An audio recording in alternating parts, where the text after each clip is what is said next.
Det her er en screencast om syre og base, lavet af Jakob og Josefine. Først vil vi forklare lidt om syre og baser.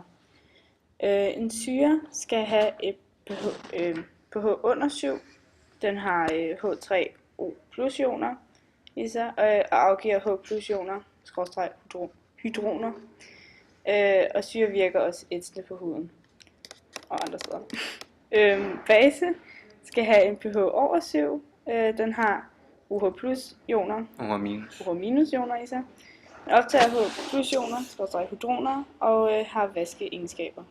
Når en base reagerer med vand, sker det således, at basen NaOH sammen med vandet H2O giver så Na+, det vil sige, de skiller sig ad, og et H fra H2O går over til OH- og bliver H2O og et OH-.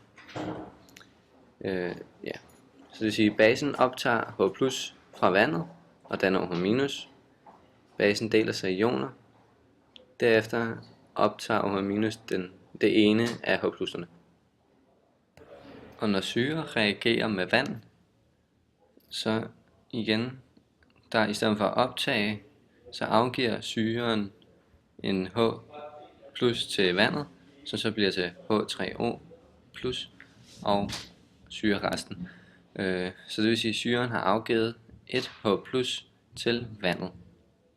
For at beregne pH af en sur eller basisk opløsning, har vi et eksempel her. Vi har en sur opløsning med koncentrationen 1,0 gange 10 i minus 5 af H3O+, kan vi beregne pH ved denne ligning. Så vi kan sætte koncentrationen ind i ligningen hernede, og derfor bliver pH'en 5. Og så igen lidt mere beregning af pH. pH'en for 0,143 mol HCl, altså saltsyre, mol per liter HCl, saltsyre.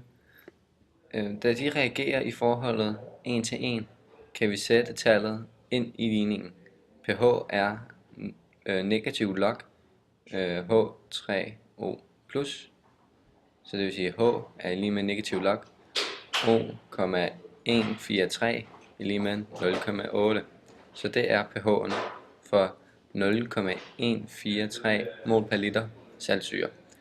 Så har vi 0,423 mol per liter NaOH, natriumhydroxid, som er en base. Da dette er en base, skal vi først beregne pOH. pOH er negativ log 0,424, som så giver 0,37.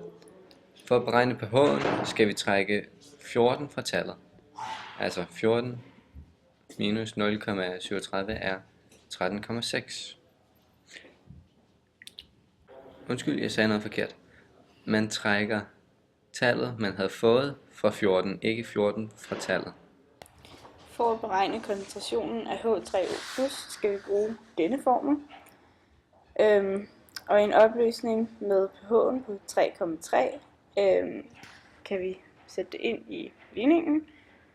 Og derfor har vi så en koncentration på 1,0 gange 10 i minus 3,3 mol per liter. I en opløsning med pH på 11,3 gør vi på samme måde og har derfor en koncentration på 1,0 gange 10 i 11,3.